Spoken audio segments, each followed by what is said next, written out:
All right, here we are. We are live streaming and we are recording this meeting.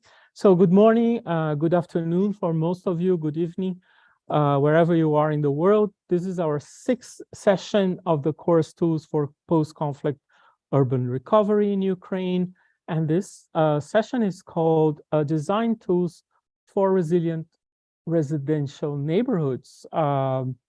This course is organized by TU Delft, as you know, with the UN and UN, the Ukraine, the Netherlands Urban Network, a group of Ukrainian planners, architects, and designers here in the Netherlands and also in Ukraine, the Royal Melbourne Institute of Technology in Australia, and Zoud University here in the Netherlands, also with our Ukrainian partners from various institutions. My name is Roberto Rocco, and together with my colleague Caroline Newton, we are the organizers of this course. I'm an associate professor of spatial planning and strategy at the Delft University of Technology here in the Netherlands. I don't have to tell you what this course is about. We have been here 6 times already, so you know. But I have to do the usual disclaimer that in the development of this course, we chose the title Post-Conflict, Tools for Post-Conflict Urban Recovery, because we wanted to reach out to a broad audience, but we fully acknowledge that the right word to describe what's going on is war. So there is a full-fledged war going on in Ukraine, unfair, completely senseless war that nobody knows exactly why is happening.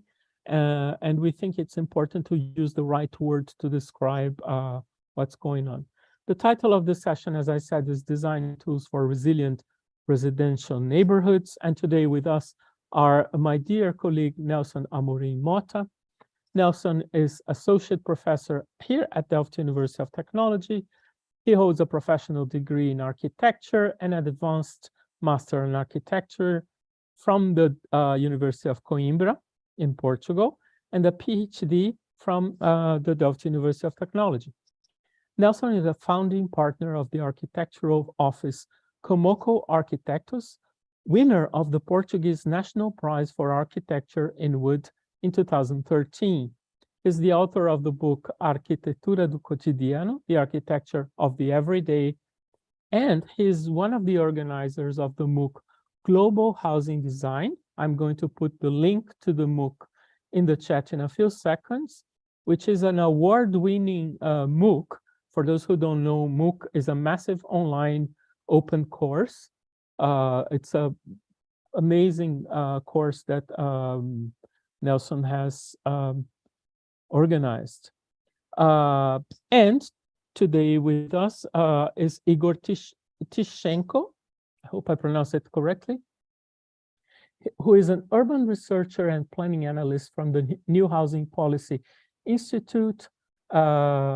He received his master in urban management at TU Berlin in 2020 and previously worked in Ukraine in the field of urban research and policy analysis and sustainable management. I think it's important to mention that the New Housing Policy Institute is a project aimed at researching the current situation of housing in Ukraine, developing new approaches and tools to respond to the housing question in a very innovative way.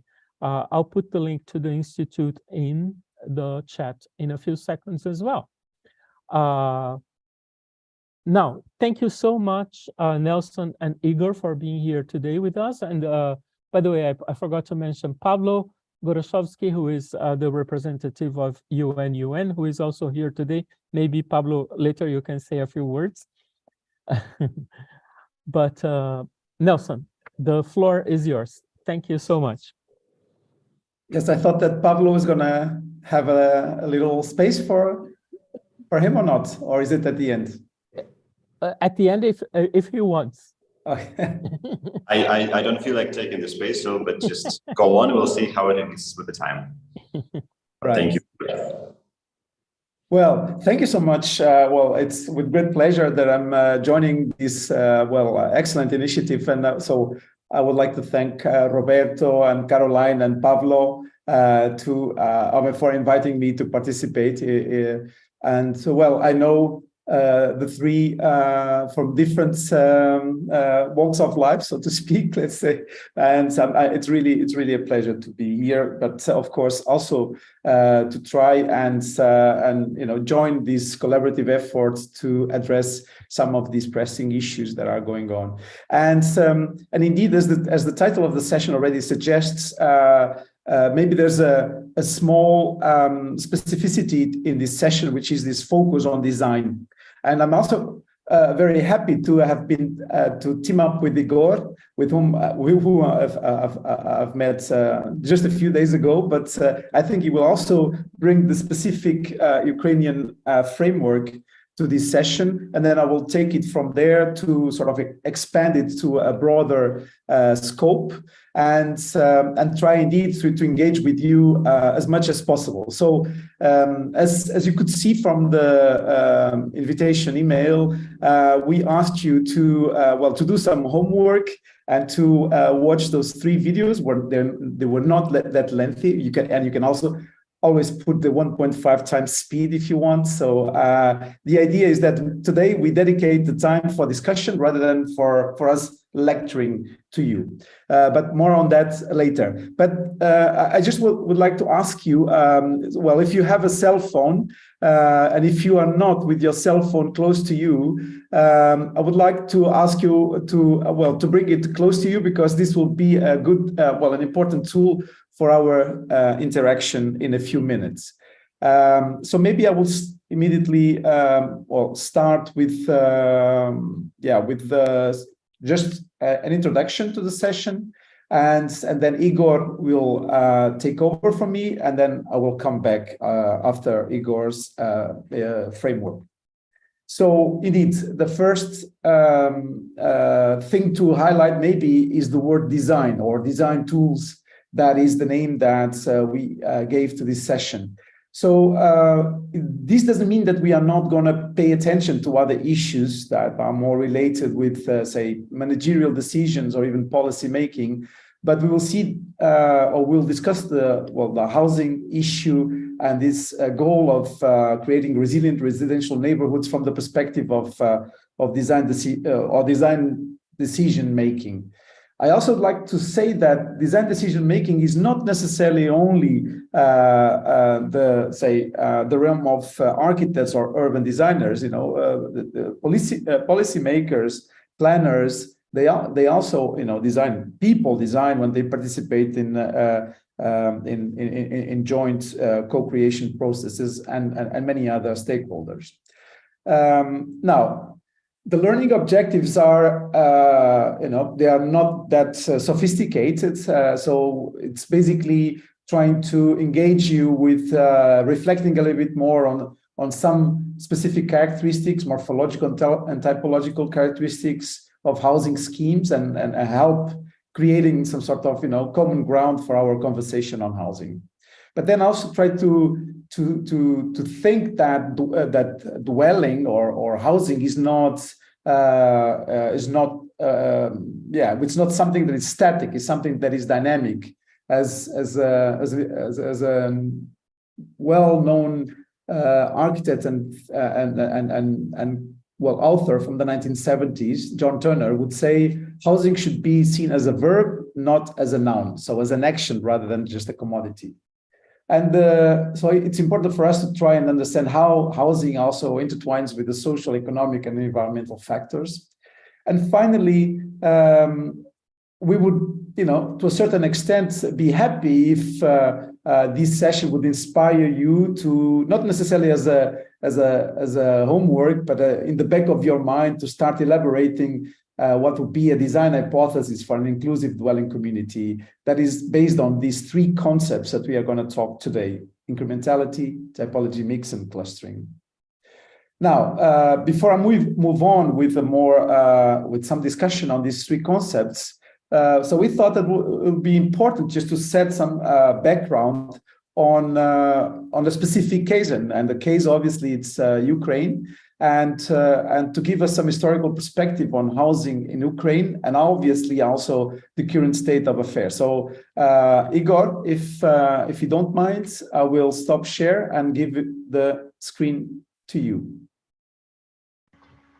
Thank you so much, Nelson. Do you hear me? Is everything good? Yes, we can hear you. Super. Dear Nelson, dear Roberto, dear participants, listeners, I'm very proud to be a part of today's lecture, today's section, and provide a small commentary, so to say, on challenges in housing challenges in Ukraine and war invasion-related issues. So I prepared a short presentation. I will now share my screen. But of course, you're all, everybody is welcome to ask questions, write comments in chat, and as well as in during the session duration itself, of course, as you are used to during this course. So now I will share my screen. Please say if everything is good when I will share it.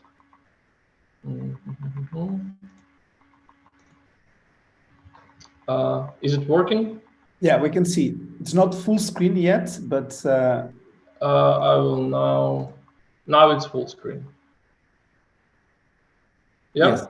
Now it's working. Yeah, super.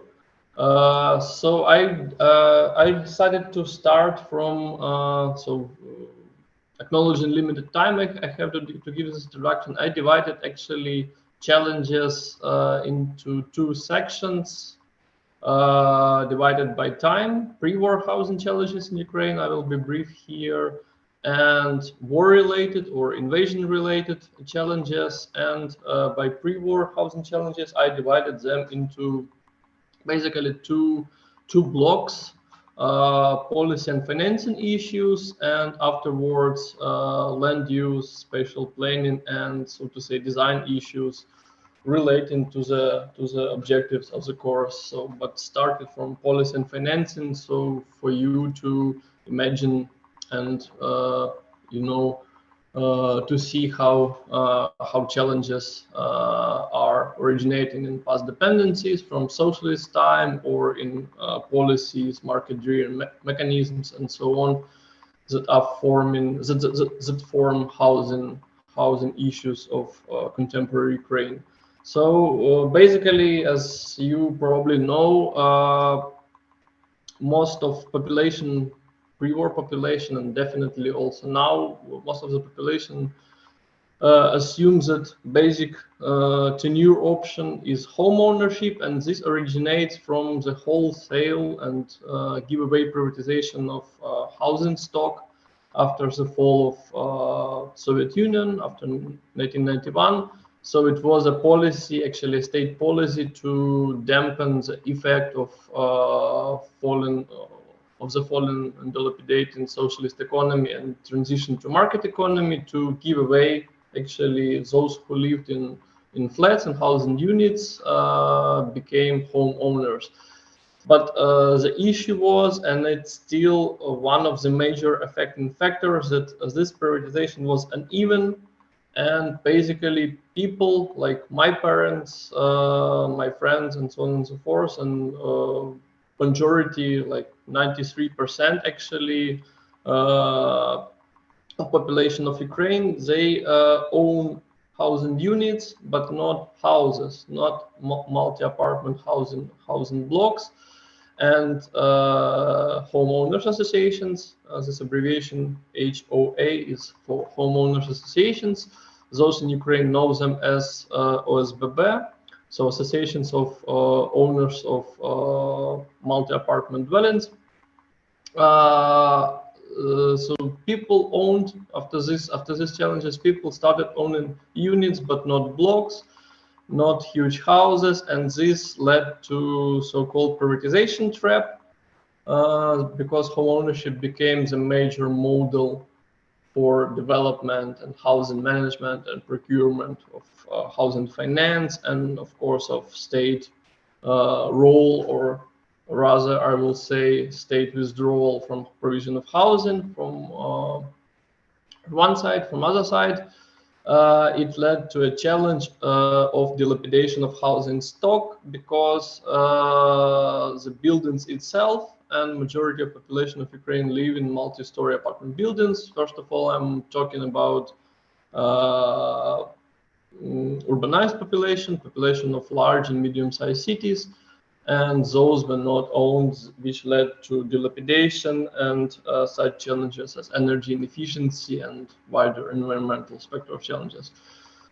Some other issues that need to be stressed, and you need to take them in mind, is that housing finance is hugely dominated, much more dominated than, for instance, in the European Union countries, by private market mechanisms. And main option for this housing finance is individual procurement of finance. So future homeowners, owners of units, need to pay installments for them, and basically a loan or the loaning system and other financing options are quite limited because of the uneven land use market and underdevelopment of banking sector. And I mean, this is of course a wider issue. And just for note here, I am referring you to the report. I saw Roberto included it into an email, into an invitation email report made by my colleagues, rebuilding a place to call home, which was prepared by my colleagues and presented at a PBL event. So you can also read it and see. Yeah, so just to illustrate how it actually looks like when this is an image from capital city, from Kyiv, but this is quite usual picture for new housing construction pre 2022 in large cities such as Kharkiv, Dnipro, Odessa, or Kyiv. This enormous towers, generic towers, and multi-story apartment blocks that are popping around city outskirts and on both brownfields and former industrial territories, and on greenfields on the city fringe, because of the unregulated land use. And basically that land is being sold or rented much lower than its real value or market value. And because these housing finance options are not are underdeveloped, and population basically how to put it, buys flats or decides to buy flat as an investment, as a safe haven for money and for investment. So other important dimension is land use and spatial planning challenges, and basically this block is even like no less important, or maybe even more important than dimension of policy or dimension of finance. For me as a researcher, as an analyst, important here is important to put here that basically communities, local communities, and we know as just before the full-scale invasion, Ukraine actually almost completed the decentralization reform, and local communities, hromadas in Ukrainian, they became quite powerful in deciding local path and development issues and local planning, but still in terms of spatial planning and design, and of course housing and inclusion of housing into strategic spatial planning, communities, they are still quite limited in both their capacity, human resource, and they have little leverage in controlling housing development. So they are stressed by quite limited requirements in special planning mechanisms and in what I call, or what my colleagues from social and urban research, they call the limitation of decentralization reforms, that this dimension, special planning, design, everything what is connected to land use mechanisms, land use policies, and basically instruments for best cases environmental or climate change adaptation scenarios for small cities, for rural settlements, villages, and medium-sized cities. So our local communities, Ukrainian local communities, are quite limited, and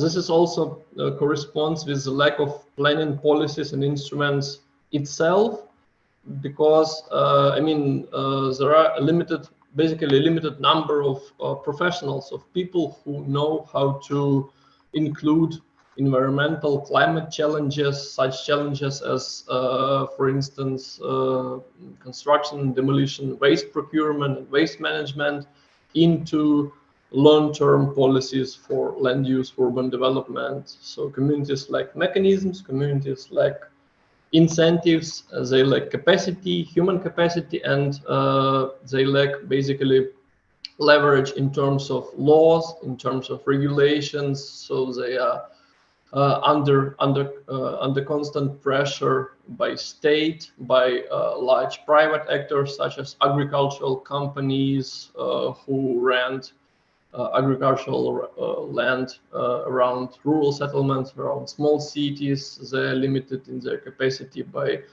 both state and private actors who want to control land and who want to benefit basically from uneven land market, uneven land use mechanisms, and to develop green fields, to develop urban fringes and urban outskirts around large cities, to basically build this mass private market-oriented housing for privatization, for sale. I mean, units for sale. And yeah, so another challenge here is a disparity in housing options and in development, basically in mobility, healthcare, culture, public spaces options, and so on and so forth, education, between small cities, small settlements in rural areas in Ukraine, and large cities like capital or other regional centers. So here just some images for you to wrap up my introduction. So this is how actually legacy of socialism looks like in it's a master plan for one particular district on the outskirts of a huge regional center. And here we can see just how former rural settlements, former actually villages on the city fringe merge with sprawling city, and sprawling city here is basically represented by this so-called micro district or mikrorayon in Ukrainian. So basically basic unit of socialist spatial planning and housing development. So large blocks, large slabs, multi-story apartment buildings arranged in some linear pattern, or in pattern of I would call them super blocks, but those are not super blocks, of course, and further in the course of selection we will see why not. So this how socialist city used to look like, and now yeah, dominated by this micro district principle of arrangement of this huge residential slabs, huge block of flats with some sort of mobility and all those like streets and boulevards which could be wide as 1 kilometer. So between two neighboring districts, it could be actually 1 kilometer of land, because land was state-owned and it was not, you know, perceived as commodity, and it was not perceived as a resource, as a limited resource in terms of environmental environmental training. So quite quickly about war-related housing challenges in Ukraine. So basically it's a disastrous challenge of displacement and destruction. By war, I mean, of course, what is going on in Ukraine since 2014, since the start of Russian invasion, annexation of Crimean Peninsula, and attack on eastern regions of Luhansk and Donetsk regions. In Ukraine, it's like industrial hinterland of Ukraine. But in 2022, it was, after the full-scale invasion, it led to more than 8 million of refugees. More than 5 million of them live in Europe now, actually under some protection schemes. And it's actually up to 5.5 million of locally displaced locally displaced persons, IDPs, internally displaced people, and up to 60% of them or more. So numbers are from March 2023, live in rental housing, so they just rent in Western Ukrainian, Central and Western Ukrainian cities because their own hometowns and home cities were destroyed. So numbers are from reports on destruction prepared by World Bank and other institutions, and numbers are from February 2023. And now, after this half of year of intensive missile attacks and destruction of Kakhovka reservoir dam, it's actually much more, unfortunately. So here just a few maps. So those are maps prepared by investigative journalists from Texte.org.ua web portal. So just to show you how war affected ruination of housing stock, its destruction of housing stock affects Ukraine in terms of space. So this as a front line shows the line of attack and ruinations. And so here, it's I mean those dots are not just attacks. They basically show the area which was impacted on a large scale by both missile attacks and urban warfare. And here are zones in gray of intense urban warfare when not only housing stock but the whole urban infrastructure like bridges, roads, educational, healthcare facilities was ruined or dilapidated. And it looks like this. So just some images from eastern Ukrainian towns. So this is how ruination looks in rural areas. And this is like a middle scale town in eastern Ukraine, but they all look like the same. I guess I will wrap up this introduction and pass my word again to Nelson. Thank you so much, Igor. I think this is an excellent background. I mean, unfortunately, also a very sad one, especially the current circumstances, but also I think that by providing and illustrating all the set of challenges that were there before the war, as well as those that are now in the context of the conflict and what will or the challenges ahead, that I mean, just these incredible figures that you just showed with us. If anything else we would need to state the relevance of what we are talking today. I think that you did a great job in just highlighting the emergency of addressing this issue and the housing issue in particular. So there are some questions. I saw some questions popping out in the chat, but in the interest of time, I would suggest that we move on, and then at the end we can just then address some of those questions, or some can also be answered in the post-lecture email. Is that okay, Roberto? It's very okay. Thank you. All right. So I move now to the follow-up, and so now is where with this background that Igor just presented, I would like now to expand this to a wider realm where the issues and the challenges challenge that Igor shared with us, which are to a certain extent specific of Ukraine, but they actually in different forms and iterations, they can also be observed in many parts of the world. And this presentation, as Robert already mentioned, is based on a research that I had the pleasure to work on together with my colleagues Frederik van Andel, Rowan Varma, Dick van Gameren, Ramona Scheffer, and Stephanie Knies, which was the MOOC Global Housing Design. And in this MOOC, indeed, we address, or we try to address, what are the some potential tools to cope with the challenges that face the development of more inclusive living environments, where housing obviously plays an important role. So I will to just give you a short appetizer, I will just leave you with 1 minute of, which is a kind of a presentation of the MOOC, and then I move on with the first topic.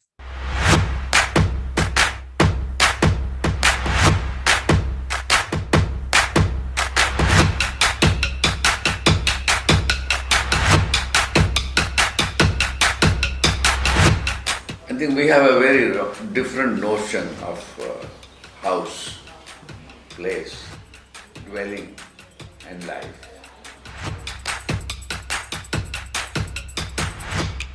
As an architect, we talk about space as an object. But space is living. It's an extension of our activities. And slowly it begins to transform itself through additions, and then it becomes a street and a house and a cluster and a town.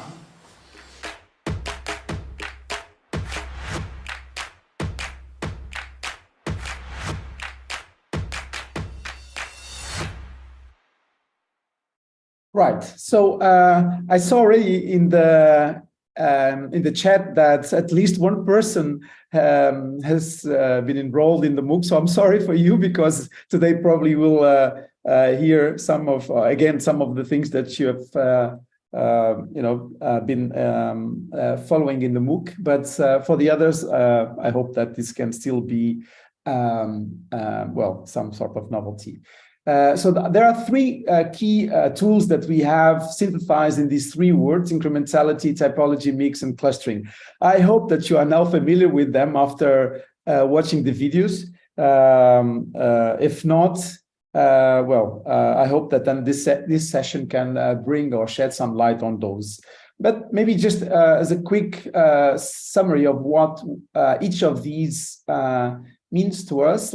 Incrementality is related with this idea that dwelling environment should be able to accommodate growth and change through time. So it's that capacity to see housing as a process, not as a product. Indeed, to avoid looking into housing as a commodity, as Igor mentioned, that is happening to a certain extent in Ukraine and many other parts of the world. But seeing this as a dynamic process where people and people's performances are absolutely key and central. Typology mix is a specific tool or concept that in our mind states the importance of design enabling a responsive or being responsive to different patterns of inhabitation, aspirations, and cultural backgrounds, creating inclusive dwelling environments. So to a certain extent, this also concerns the idea of accommodating diversity in many aspects. And finally, clustering concerns the methods and strategies that can shape the association of dwelling units in order to create meaningful communities. Even now, Igor also mentioned a specific type of association, the micro-rayon, or this micro neighborhoods, or that were very common in the in Soviet organization. So, but we are indeed trying to bring to the fore other patterns of association that can indeed be instrumental to create meaningful communities.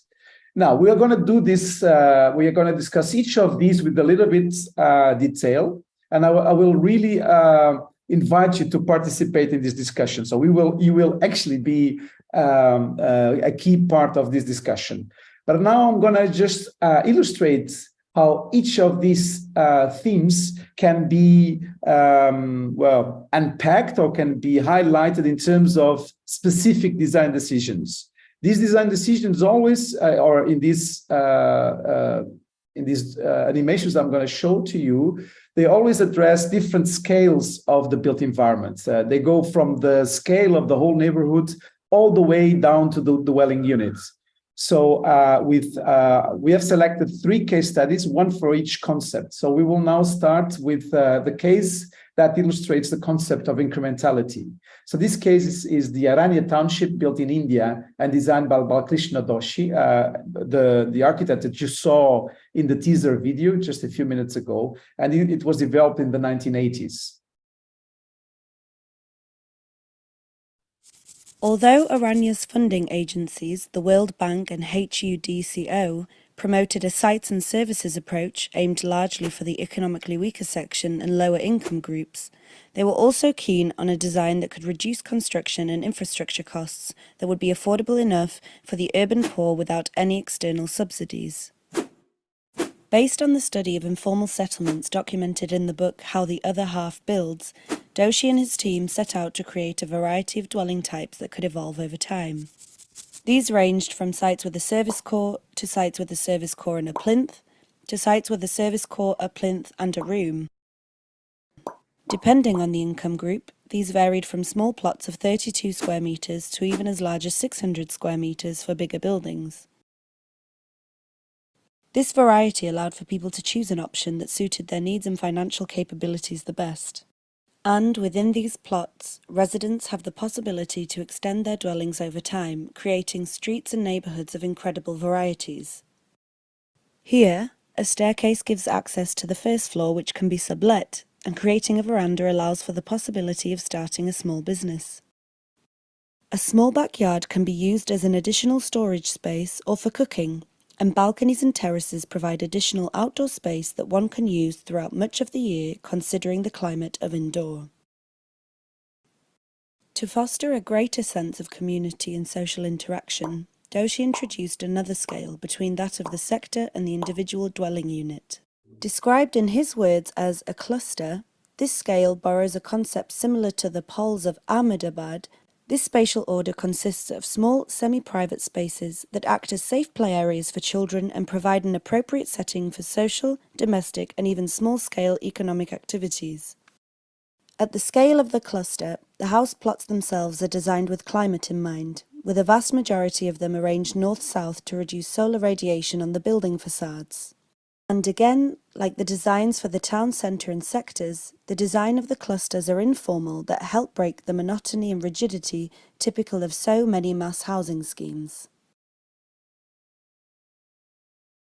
So this was the description of some of the design aspects in this project at the scale of the dwelling unit and the cluster. Now we're going to see in scaling up. So actually here we started with looking into the dwelling unit, and now we are going to expand to the next scale, let's say the neighborhoods. By the way, I forgot to mention, but even though we have 3 cases, each one illustrating one of the concepts, but all the 3 are relevant to discuss all the 3 concepts as well. We just use each one and emphasize in each one a particular characteristic related with the topic, in this case, the incrementality. Let's move on.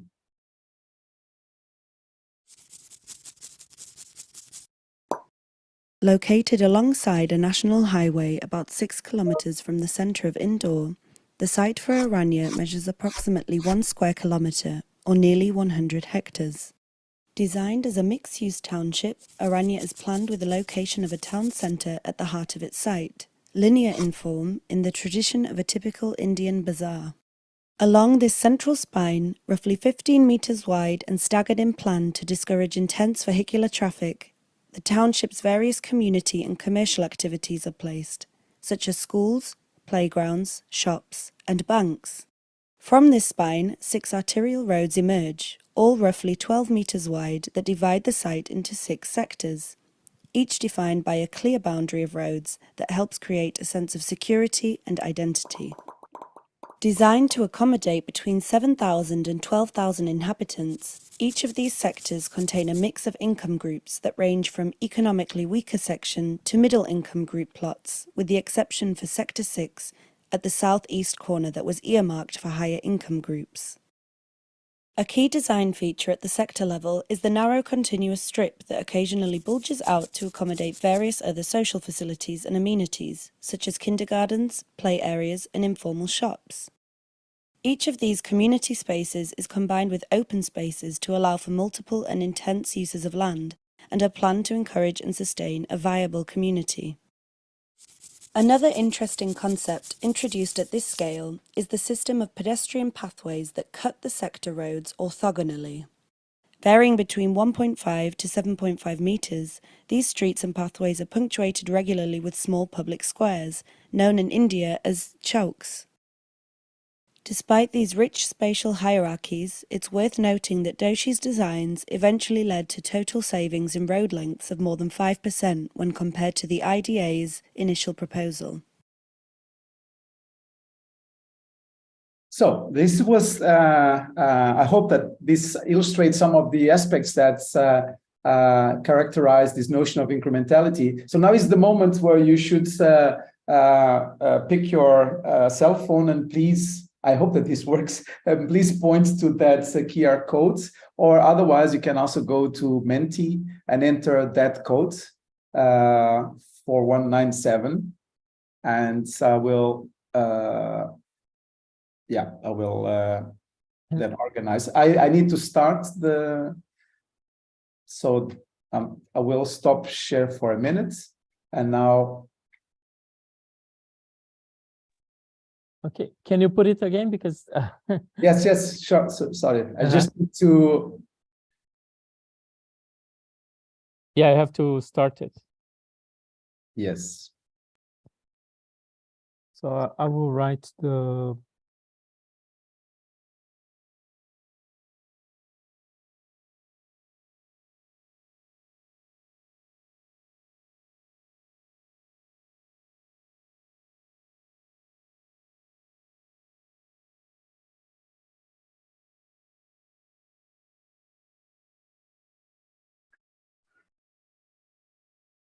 I think everybody has arrived there.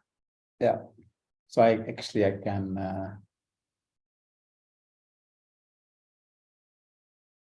can also just share my screen desktop, because here we will then, you also have the same there.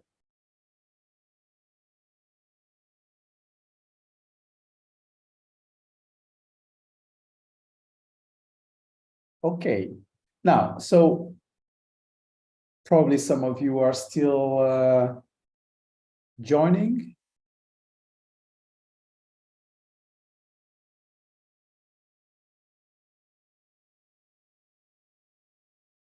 So the number is growing.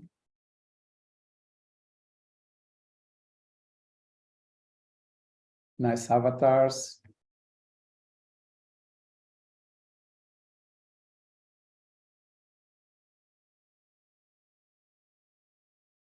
So when we reach a nice number, I will start, just also in the interest of time. If some of you do not want to join, it's also fine. It's just because this will enable us to start a discussion on some of these themes. So I'm gonna,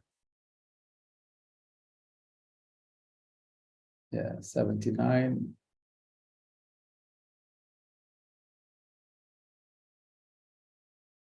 Okay, I think we have already a nice number. The others, of course, can always join. The link and the code will always be present in the slides.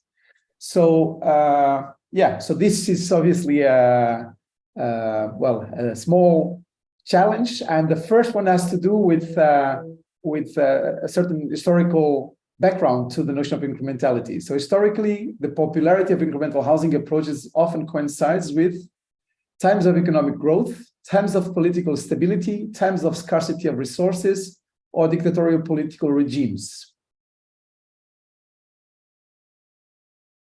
All right. So interesting division between times of economic growth and times of scarcity of resources. So this was, all these questions, of course, are questions that were addressed in the videos that we shared. So if you could not make it to watch the videos, probably you will struggle a little bit with answering these questions, but it's also okay. It just allows us to have a little discussion on this. Indeed, so the correct answer is times of scarcity of resources, because to a certain extent, incrementality has been always seen as a way of allocating resources in a more efficient way, but without compromising some of the essential aspects that any decent living environment should have, which is adequate infrastructure and obviously provides healthy and livable conditions. And the fact that incrementality allows for this gradual development over time sort of enables a process where the limited resources can be allocated for the provision of those basic qualities, and the remaining can be added by the people themselves over time. So the correct answer would be times of scarcity of resources. Now let's move on to the second one. So which of these housing approaches was not included in the unpacking incrementality video? Growing houses, toolbox houses, evolutionary house, aided self-help housing, or sites and services? So only one was not included, the others were included. So I want to know which one was not.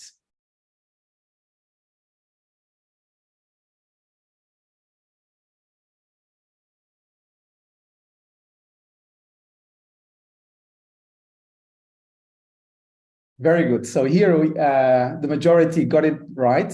Indeed, so the growing houses, evolutionary houses, aided self-help housing, and sites and services are all variations of the incremental housing approach. And all of them have also specific historical moments and also different agents involved. And in the lecture, if you haven't seen it, if you are curious about this, you can return to the lecture and try to understand what were the relations between a certain socioeconomic context and different types of incremental housing approaches that came out of that moment. Toolbox houses indeed were not one of the incremental housing approaches. Now, question number 3 concerns the title of the study on informal settlements that inspired the design of Aranya. Is it the architecture without architects, how buildings learn, the growing house, or how the other half builds? So this is already part of the videos that we saw this afternoon or today.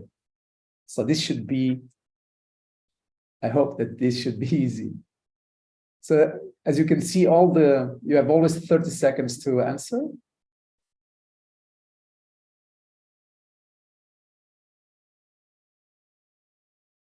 Great. So here also the majority got it right. All the other titles are indeed important books in architecture. They deal with different aspects that also address the issue of vernacular housing traditions or social and special practices like architecture without architects, but also how buildings learn and the growing house. But the book or the work of the study that really influenced the design of Aranya is that book called How the Other Half Builds. And even the name is quite interesting because it suggests that before developing a scheme that indeed is so important that will accommodate urban communities or rural communities for that matter is also important.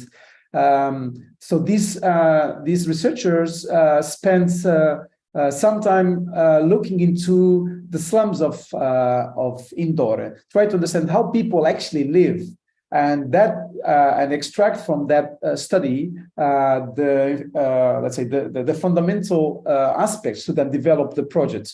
So in this way, this is also a way of addressing some of the challenges that we have seen that are happening in many places. Of course, Igor showed how the recent developments in Ukraine, to a certain extent, seem to be ignoring this, the patterns of everyday life that people or urban communities are used to. Now, last question of this theme.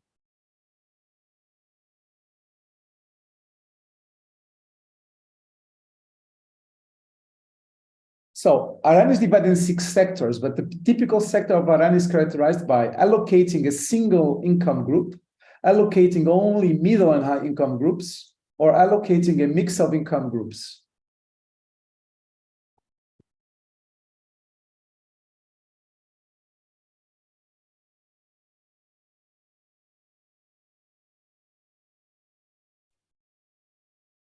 Okay, so let's see how.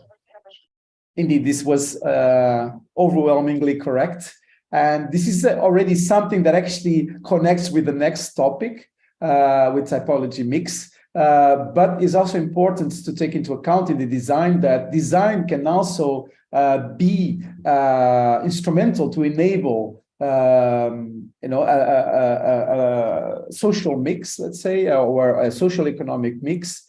And the possibility of using incremental housing approaches is not necessarily only to cater for the lower income sections of society. There are also incremental housing approaches that can perfectly be implemented with other socioeconomic groups. And in the end of the day, it's important and relevant that the design also tries to cater for this integration of different socioeconomic groups. So now we have the leaderboard after these 4 questions. Let's see how it looks. Well, Matt is the winner of the incrementality quiz. So well done, Matt. In the end, we will we would like to, to send you a small reward for this achievement. But all the others still have 2 chances to get that. So let's move on, and now let's stop this. And now, if you this is the time if you want to have a little or some direct question to the topic of incrementality. I see a lot of questions in the chat. I'll be very happy to. To address those. Otherwise, we move on. Okay, then let's move on.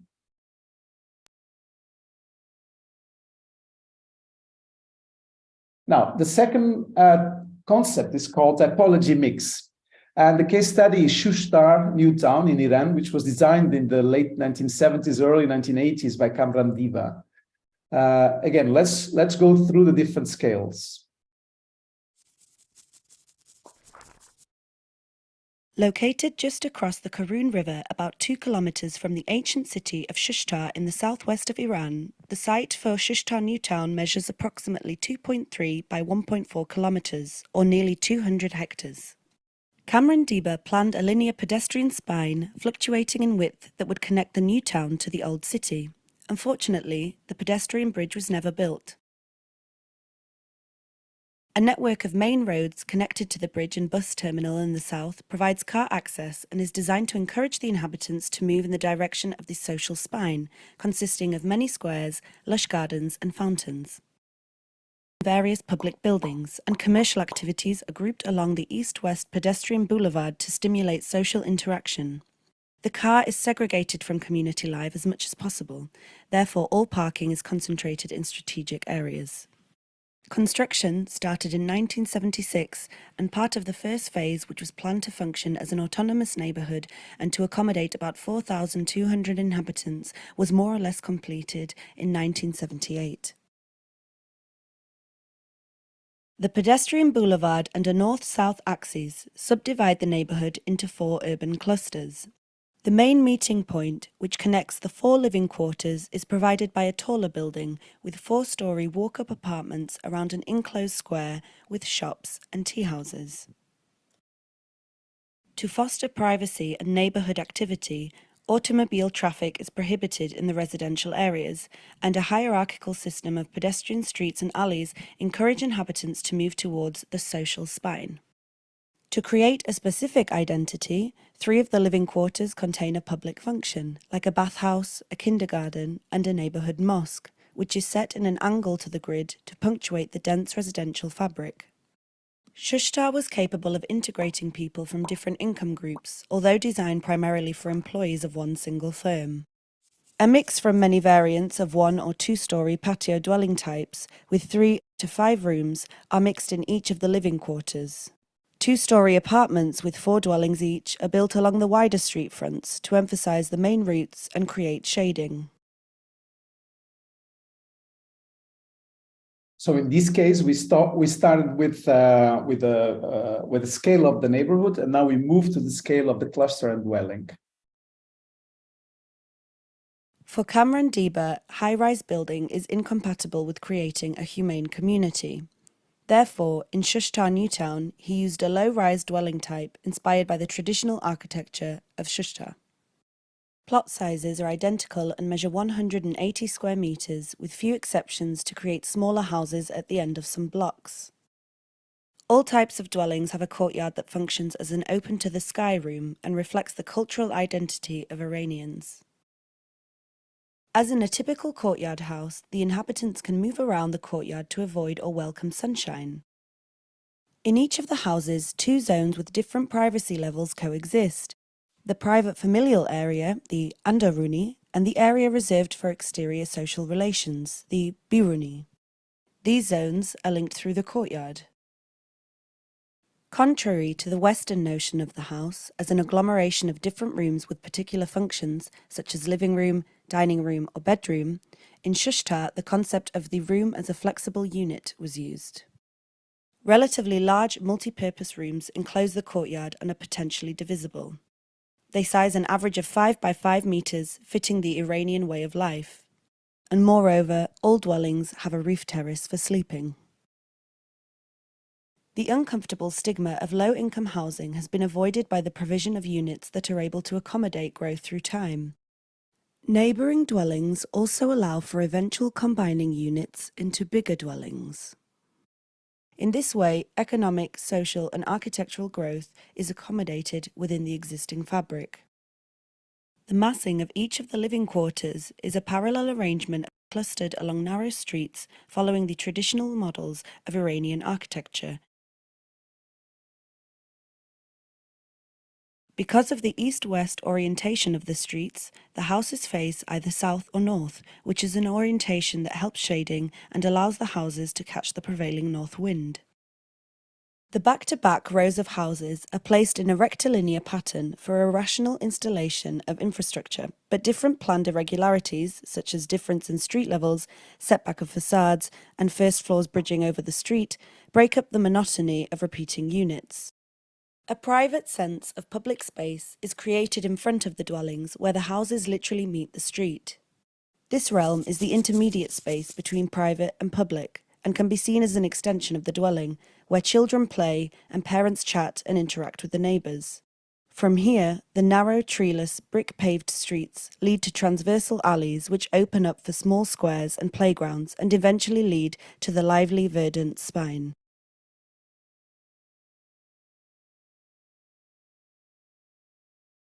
All right, so this is now the case study that illustrates the concept of typology mix. And now we will have the same drill. For Kamran D. And I will invite you now to, just to discuss this concept through the eyes of this case. So I have to go back to my presentations, and now let's go to the typology mix again. So you can do the same thing. Now, I'm sorry, you need to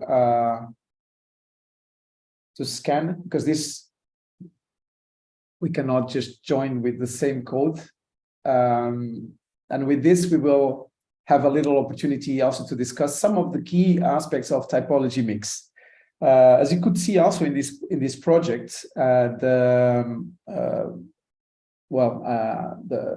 Shushtar shares some of the aspects that we also saw in Arania, and in this particular case, for us, it was interesting to to focus on how specific design decisions concerning how the different housing types could be associated was instrumental for the final, for the quality of the scheme. So let's see if we can move on. We have already a good number. And then, because it's already getting late, I will, so once we have 60, I will start. I'm sorry for the others if the logistics always take a little bit more time than expected, but this should be enough for our small discussion. Let's go. So the first question concerns one of the references that we used for this concept, which is this book, Housing Design, a Manual. And there are 3 key levels to systematize housing types.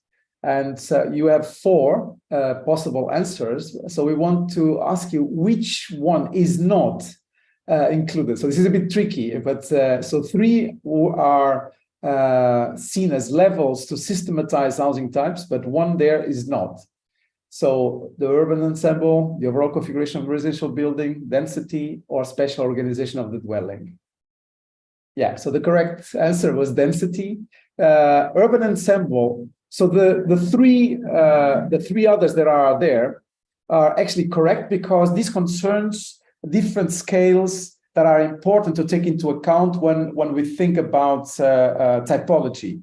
Because when you think at the scale of the urban ensemble, there are different ways of creating an urban community based, for example, on figures like the courtyard block or mat building, for example. Some of these were seen in the presentation. But also the overall configuration of the residential building. So now we move to the scale of the building. There are also buildings with completely different characteristics. So that's also an important aspect that should be addressed. And I think Igor showed very clearly how these are important to think about in terms of how our cities could be more or less livable. And also the special organization of the dwelling unit. So this is the smallest scale of all. Also can be configured in many different ways in terms of how you access it, in terms of how it is shaped in relation to the public space. Density, it is indeed not a level to systematize housing types. At least it was not part of that book. Eventually it could also be, but it was not included in that book. Hence the question. Now, which of these diagrams represent the mat building housing type? Sorry, there's housing type repeated twice. So there are a few. We can see already some answers on the screen.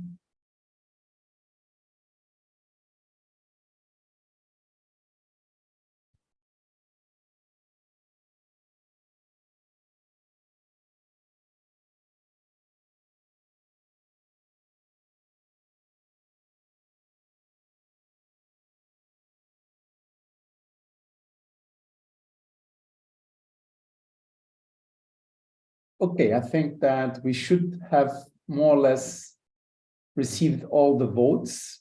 There is one which is getting more attention than the others. And let's see if that one is the correct one. It is indeed. So very well done for those who chose that. And the mat building is, I also decided to even focus on this because to a certain extent, this resonates with an aspect that Igor also mentioned, because mat buildings were a very popular type that was considered to be a good trade-off between having good urban density, but also not developing housing that detaches from the ground. And this is a good way of trying to combine aspects of life in the countryside with life in more urban contexts. And mat building, I mean, it's called like that because it looks like a mat, so extends more horizontally. The other ones, like the towers or the detached blocks, consume much more area. May consume less footprint but they usually have to either have low density or then to develop vertically. Now, considering this, I see already that some of you are answering this question. I'm also looking forward to see what would be your, how would you grade your housing type preferences? I mean, if we would stick just with those four, so in the image you don't see all of them, but in your screen I think you can. The detached house, the row house, the slab or the tower. So now you can just slide. Yes, there you go. You can slide and sort of, you know, grade how you perceive these different housing types in terms of your personal preferences, not necessarily what you think that will be the best solution for the city, but in terms of what would be your personal preference.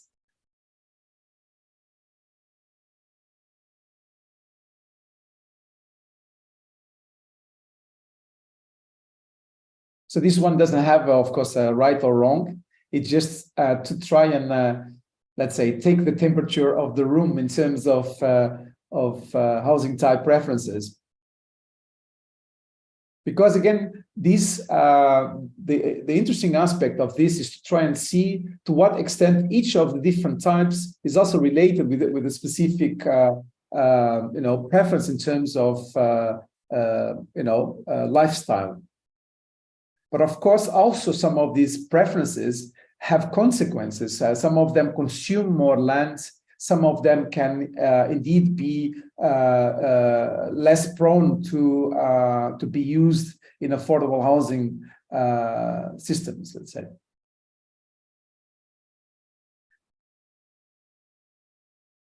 Okay, so I think that we have already 61 votes, and the winner is the row house. It's interesting to see that the tower is clearly the less preferred type, and the detached house also comes close to the row house. I would be, if we had a little bit more time, I would really like to have a few of you joining the conversation and sort of explaining why this preference. But let's move on to the next question. So in Schuster New Town, each sector is characterized by, is it a distinct housing type in the whole living quarter? Is it a combination of different housing types in each living quarter? Sorry for the typo. Having always the same public function in each living quarter. So is it a distinct housing type in the whole living quarter, a combination, or having a public function always the same one? Yeah, indeed. I mean, so this section is called typology mixed. So that's obviously one of the characteristics that we like to emphasize from this particular case study, is that it's possible to combine different housing types. It doesn't need to be a monolithic kind of distribution of housing types to achieve a good urban neighborhood. So this is indeed the public function was actually also the architect decided to put different public functions in the different living quarters. Also a way of promoting, that people could live in one quarter but go to the mosque in another quarter. Also to avoid the sense of a gated community. Now, moving on, in Schuster, the plot sizes of the different housing types is clearly different. Is this true or false? So again, in Schuster, the plot sizes of the different housing types is clearly different. So this was, briefly mentioned in the animation. I wonder if you paid attention to it, but I see that you paid. Indeed, it's false because even though there were houses catering for different social groups, but the architect used a plot size of around 160 square meters, and in that same plot size, he really included different typological variations. So this is also something that helps thinking of how, by design, you can address this typology mix without necessarily, establishing a great deal of differences, for example, in terms of the configuration of the plot. And let's see, I'm going to take note of those to see if Matt also won this one or if we have another winner. Yes, we have Lola. Congratulations, Lola. I will come back to you at the end with the well-deserved. And now we move to the last concept, and this is the concept of clustering. So bear with me a little bit more, and we should be there in very soon. So the case study for clustering is Darlaman. Sorry, there's that should be Darlaman in Morocco, which was designed in the early 1980s by Abdelmarin Charay and Aziz Lazrak. So again, we move on, and in this case, we start again by the urban scale, and then we move to the dwelling units. Located in the central western part of Morocco, the housing complex Darlaman was built on 37 hectares of reclaimed land in the industrial district of Casablanca, about 6 kilometers away from the city centre, measuring approximately 600 by 600 meters. The architects developed a general scheme on the basis of a hierarchy of public spaces. A large square is located roughly in the centre of the site and offers space to public buildings like a mosque and a festival hall. To its southern edge, it opens up to a big sports field and a market hall. 3 different sites to the east, west and south on the periphery of the complex have been allocated to educational facilities, and a kindergarten is located on the northwest corner of the site.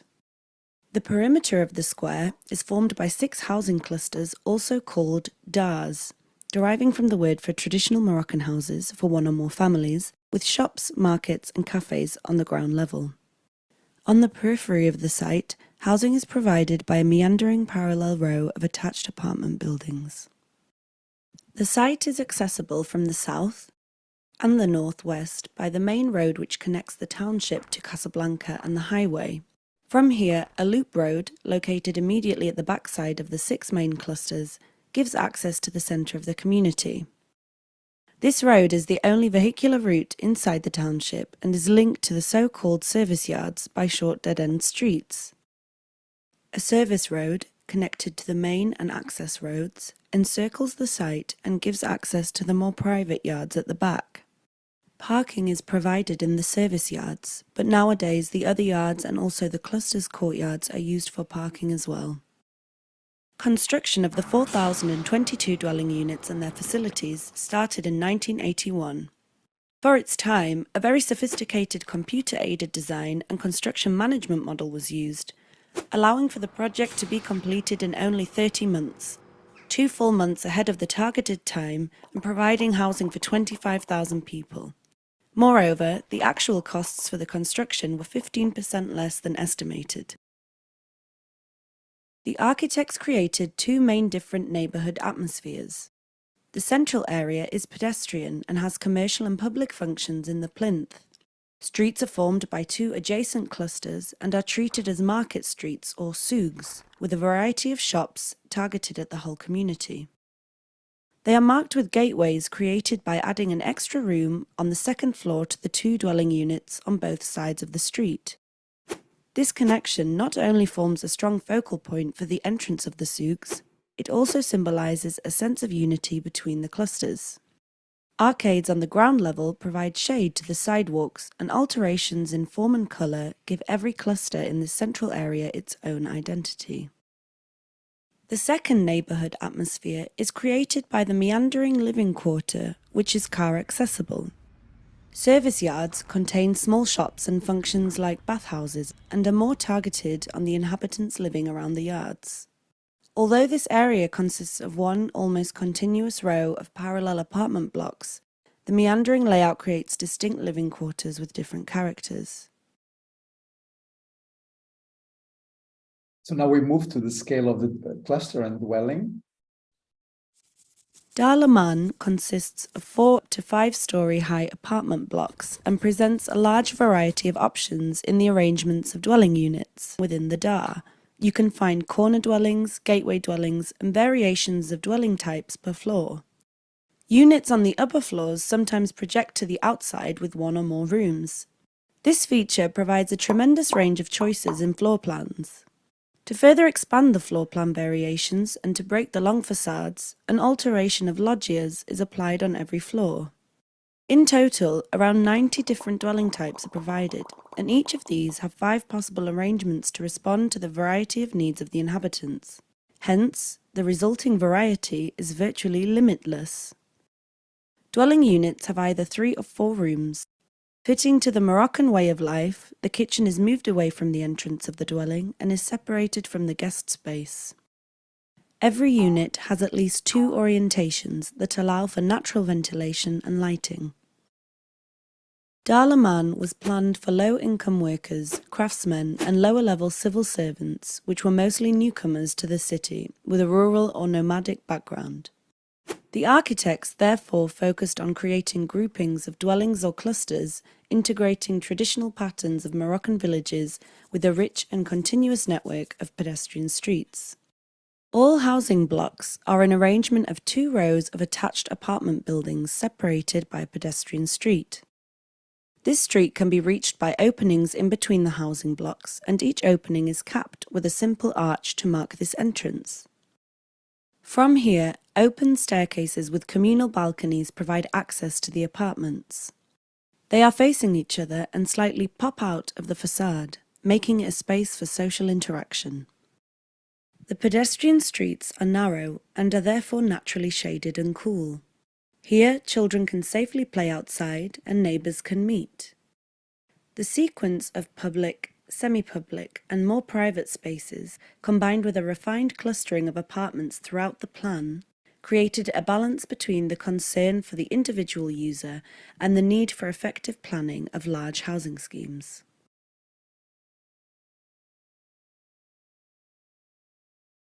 So as you could see in this case study, again, we have similar concerns with aspects of variety, identity, diversity. And so this goes to show that some of the aspects that can be that go beyond policy making, that can also be addressed in design, can actually be essential, let's say, for the livelihoods of urban communities. So to wrap up, let's go then with our last quiz, and well, you know the drill by now. We have 8 minutes left, so this is going to be really quick, but still I would like to just go through this with you, just to wrap up.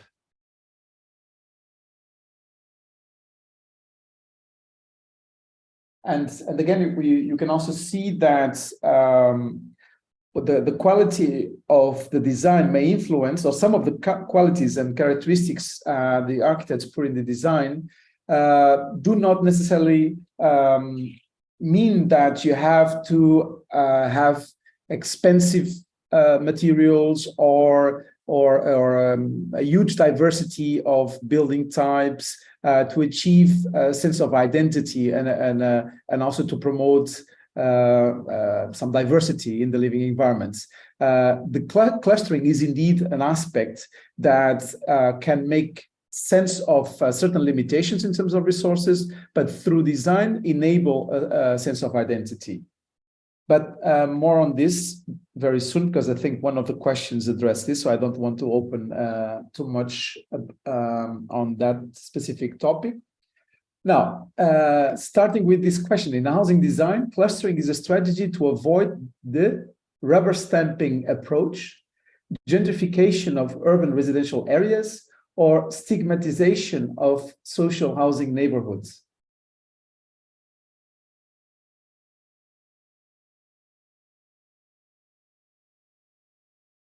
Well, this maybe can also be some of the other two, but it was explicitly mentioned one of these. And yeah, well, it's not, like I said, it can also be, so this is not completely, those who answer the stigmatization of social housing neighborhoods is not necessarily wrong. To a certain extent, like even I just mentioned, it can be an important tool. But the specific aspect that we mentioned also in the video is to avoid this idea of rubber stamping. And this rubber stamping has been, even recently, we also saw in Igor's presentation, a strategy that, especially after the 1980s, neoliberal, with all the new economic status quo promoted by this neoliberal approach, there was a great emphasis in efficiency. And usually this efficiency would be, will translate in just finding one block that sort of works, that is relatively affordable to build, and just repeat it time and time again.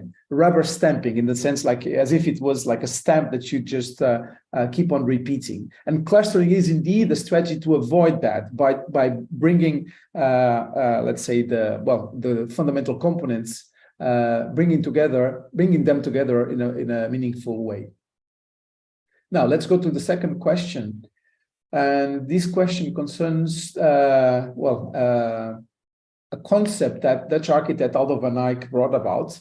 And for him, clustering was a design strategy to avoid the menace of quantity through an approach that he called this disruption of space, the transformation of habitat, or the aesthetics of number. So this is, so here, those who watch the lectures, I believe that it will be easy for you to answer. If not, maybe a little bit more difficult. So let's see. Yes, so it's not the disruption of space, it's indeed the aesthetics of number. And this is, I decided to include this question because I find this notion quite beautiful, this idea of the aesthetics of number. And this concerns the fact that a great deal of the issues, Igor mentioned that there are 3.5 million people nowadays in Ukraine needing adequate housing, and that is only Ukraine. Of course, if the numbers for the whole world are incredible. So how to deal with those? So how to deal with these huge challenges? And so this is and this aesthetics of number concerns ways of trying to avoid that menace of quantity. So this is not really just developing something that is based on quantitative terms, but also in qualitative terms. And again, clustering can perform an important role there. So next to last question. In Darlaman, which design aspect is based on patterns of traditional Moroccan villages? Is it the typical housing block, the street profile, or the network of pedestrian streets?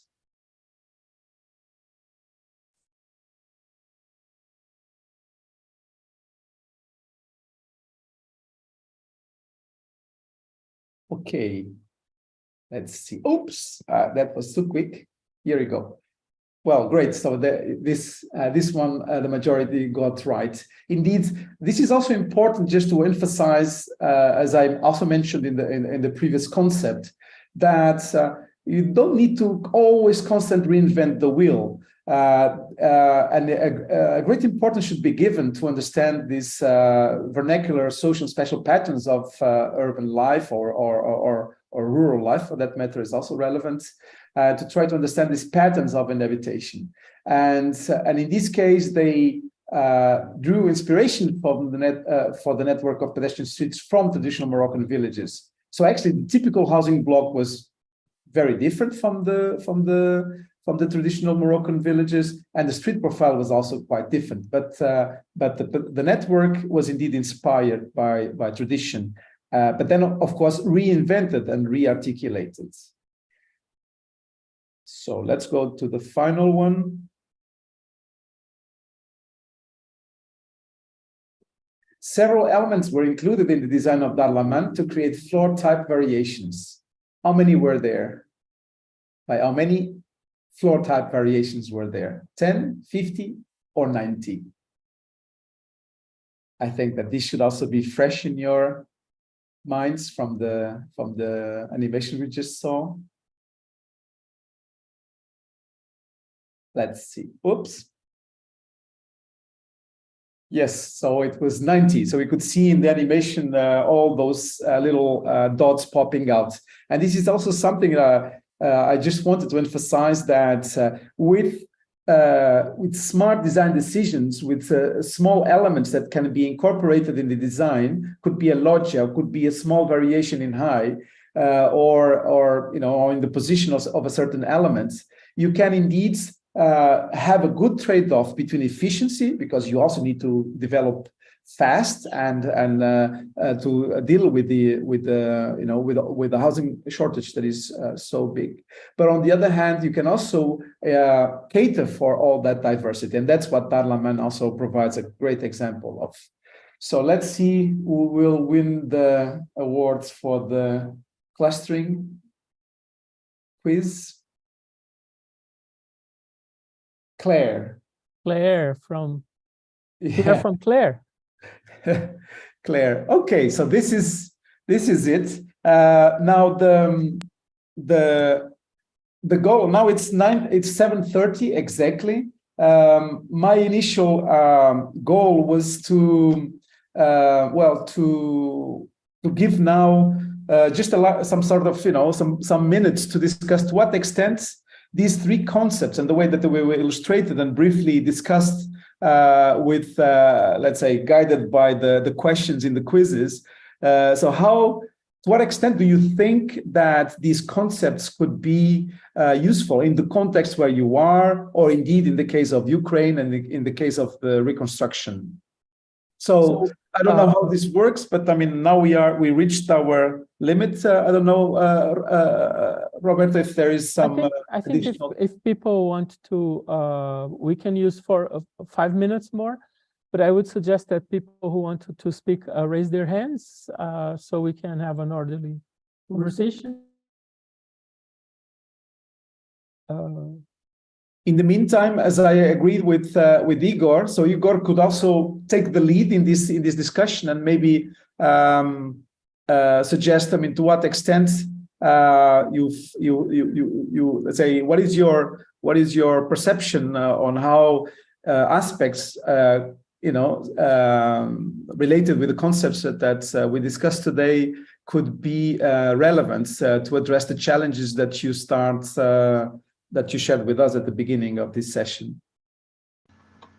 Yeah, definitely. So if nobody raised the hand before, I can just provide a quick connection. So I was thinking, and I invite everybody to think on actually the connection of those three design approaches to issues I outlined, and still I want to point out that basically we are dealing with war destruction and war damage and displaced population in actually a highly, or maybe like more than average, highly urbanized country. So urbanization rates in Ukraine were more than 70%, up to 75%, as far as I know, from the World Bank report in 2015. And so now we are dealing that population is displaced and settlements are ruined in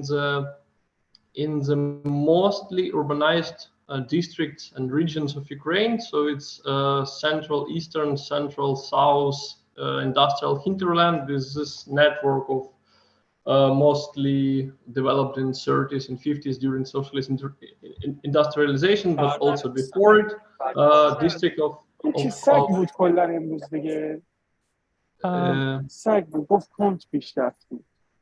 Sorry, I muted the person. You can continue.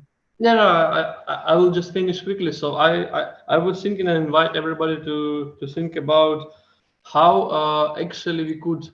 So for me, definitely the concept of incrementality works in cases of all those medium-sized settlements, medium-sized towns and rural areas close to urbanized regions, but mostly with private homeownership, private houses of the type I would say urban villas, but also like just private rural one-story houses that were ruined, but land plots and basic infrastructure is still there. And I invite everybody to think and to correlate how incrementality approach could work in such a condition when we have private land plot, we have owners who became IDPs or who lack funds to develop, to reconstruct or recover, rebuild their houses, but basic infrastructure is still there. And given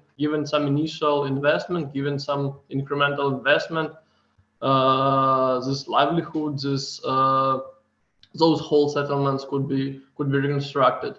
And basically, in dealing with largely ruined settlements like Bakhmut, which lies on the front line, and actually actual battle is ongoing for almost a year there. So the whole city, or cities like Marinka or Lozova, those like middle and small size cities, were completely ruined. And definitely new approaches with focus on social infrastructure and public spaces, dealing also with clustering, could be of use there. So it's of all those three approaches are of high relevance when we are looking at basically little settlements, rural settlements, or medium-sized settlements, and some other issues on the stake. Definitely when we are speaking about large cities which became havens for internally displaced populations, cities like capital city or Western Ukrainian cities that were not impacted by the fighting, by the war directly, but that face challenges of large influx populations. So I now can pass a word back to the audience. Yeah, so those were my thoughts initially, and I'm open to questions as well, of course. Yeah. Thank you so much, Igor. And even, I mean, just reading some of the messages in the chat, maybe it's also interesting. Somebody I was reading that the three cases, of course, they come from a very, say, it's not super diverse, not from completely diverse context, let's say, because this was developed in partnership with the Aga Khan Development Network. So most of these cases were based on the Aga Khan Architectural Awards. So these were award-winning projects that we could access the archives and visit and all that. But they indeed, the idea is that the qualities and this in these projects, in our mind, they resonate with a great deal of similar challenges, well, across the globe, from the so-called global north all the way to the global south. And indeed, sometimes, of course, with completely different climatic conditions. So in that case, when we thought about this session, was also to try and establish a little bit of this discussion, like Igor just like Igor's contribution just now, to see to what extent some of these concepts also hold true in different social, economic, geopolitical conditions. I think was Rita Castelbranco and I think also Claire Riley that also highlighted how incrementality could be an important or an interesting aspect to take into account in the development of housing neighborhoods, also in medium and high income countries, because it tends to be associated with poverty, but doesn't have to be like that, obviously. And a smart way of thinking about this notion of incrementality can become a vehicle and a medium to create cities that are more resilient and indeed do not necessarily are the results of top-down well, planning and development.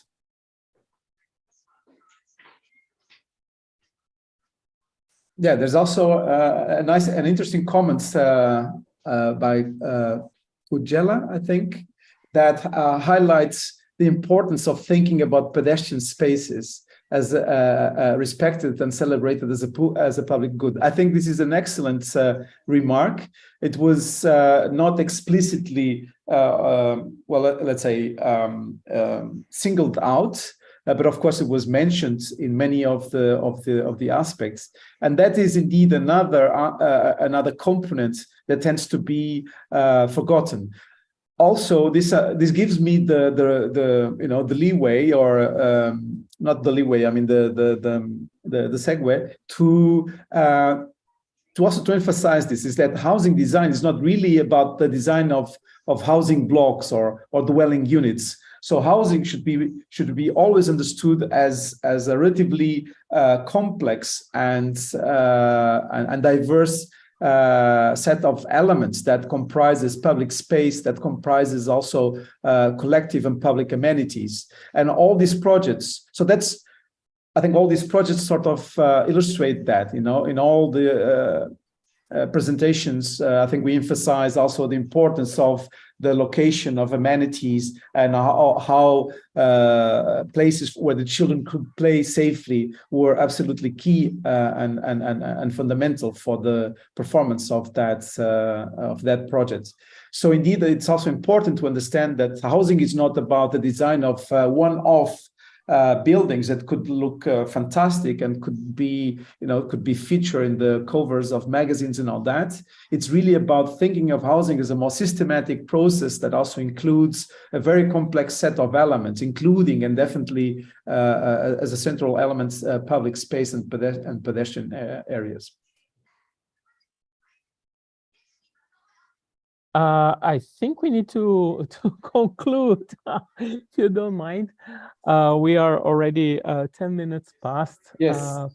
And can I just ask, Roberto, one last thing is that if Matt, Lola, and Claire, if they would not mind saying hello so that we could see them and, well, just to congratulate them for the great work they did. If they want, if not, that's also fine. Are you there, Matt, Lola, and Claire? I don't know if these are their real names or just the names that they wrote down. I think Claire is her real name. I don't know about the... Anyway, then in any case, well, if you want to send your email to Roberto, we'll be happy to send you a small souvenir from Delft. Well, thank you very much. I hope that this has been useful for you. Well, I have to thank you so very much, Nelson and Igor, for your discussion today. I think the movies are super well done, super professional. Thank you so much, Nelson. And I hope people will look at the MOOC. We put the link in the chat several times. So please look at the MOOC. It's also if you missed it, it's also in our website. I don't know if Caroline, would you like to say a few words? Good. Thank you, Roberto. Thank you, Nelson. Thank you, Igor. It was really super nice and very interesting. And I hope it was the same for everyone. And if I look at the chat, it seems like that. There's a lot of thank yous, and thank you for that. Well, go on. No, that's it. All right, people, we have to close. People are already leaving. Thanks again, Nelson and Igor, and I hope, please don't forget to send me your presentations, because of course. And I hope to see you guys, everyone, next week. Thanks a lot. Thank you so much for organizing. And thank you for all the participants, and I enjoyed